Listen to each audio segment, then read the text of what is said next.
What's up, guys? In this video, I wanted to discuss how insecurity can corrupt our views and how we interact with others, and what we can do about that. So, one tool or one model that I'd like to introduce is from the book Crucial Conversations, which is an incredible book that helps you better understand your own behavior, the behavior of others, and how you can kind of approach communicating in a very productive way that helps you work through these issues. The key model is what's called the path to action. And what this is the path that we take from what we might see or an event occurring and what we observe all the way to how we act, and typically how we react based upon our emotions. And so that path starts with our observation or what we see and hear. Then it's the story that we tell ourselves. We tell ourselves the story. And then we feel an emotion and we act based on that emotion. And what this typically does is cause us to act in ways that may be disconnected from what's really happening because we've told ourselves the story. And especially if we understand that insecurity can impact the way that we tell this story or the origin of this story, then we could start to better understand the way we ultimately might be acting on our emotions, which is typically not the right move because we'll, especially if we're telling ourselves negative stories or lies, we'll react in the wrong way.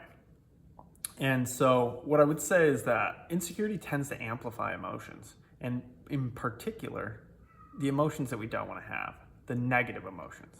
Our bad emotions, so to speak. And I think that insecurity also then provides a situation in which we tell ourselves really poor narratives. The story we tell ourselves is probably not a very good one. And ultimately, these lies lead us to to acting or reacting in the wrong way.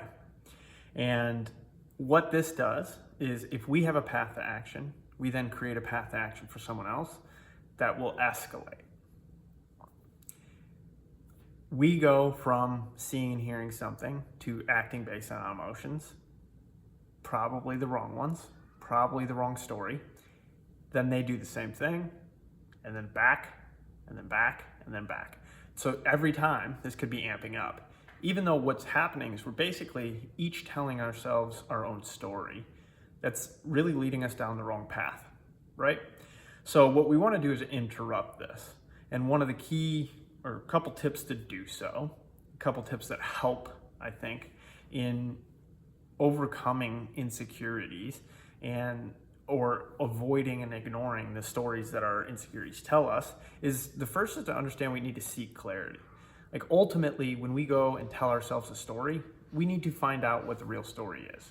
We need to assume that our story is probably wrong, or it's jaded by subjectivity. It's jaded by our views and our perspectives and elements of that. And so looking at it, one of the key things that we want to focus on is always seeking clarity. Instead of acting based upon the story we tell ourselves, let's go find out the truth. Let's go find out their perspective. Let's figure out what that looks like. And working our way down, another tip that I learned about probably 5 or 6 years ago now was to just assume positive intent. And if I just flip that for a second, I think negative intent is never useful. It just never is useful. It's going to take you down a bad path. And regardless of whether the intention is actually negative, if the intention is negative and there's poor behavior or poor responses, that's a reflection of that person. That's a reflection of them and not you. The only time it becomes a reflection of you is when you allow your behavior or your response to be driven by emotions and driven by these false narratives, driven by these lies. So it's very useful to try to remember that aspect, and that if we seek clarity and understand the true story or their truth and our truth, we have a much better likelihood of not reacting from an emotional place and not reacting on these false narratives and these lies, and ultimately interrupting and cutting that path to action that leads to this escalation back and forth. this escalation in responses that really corrupt the entire interaction that we have with others, and ultimately can lead to poor relationships or totally losing relationships. It can lead to incredibly negative outcomes, right? If we're trying to work together, or if we're trying to improve our relationship, or if we're trying to accomplish a goal together on a team, or if we need to work together across teams, all these situations will be violated, they'll be undermined, they'll be hurt by us just behaving on emotions and these stories that we're telling ourselves.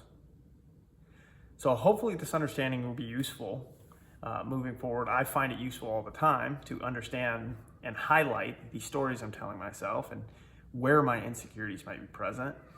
And one of the last tips that I would say is it's incredibly helpful to journal about any situation in which you feel this path occurring. You feel yourself telling yourself, or you're telling yourself a story. You understand that that's happening. So write your story down. Write it down in a notebook or write it down in your journal and start to question the evidence you have that supports that. And then the evidence that supports that evidence. We want to follow down this chain and make sure that it's logical and as factual as possible.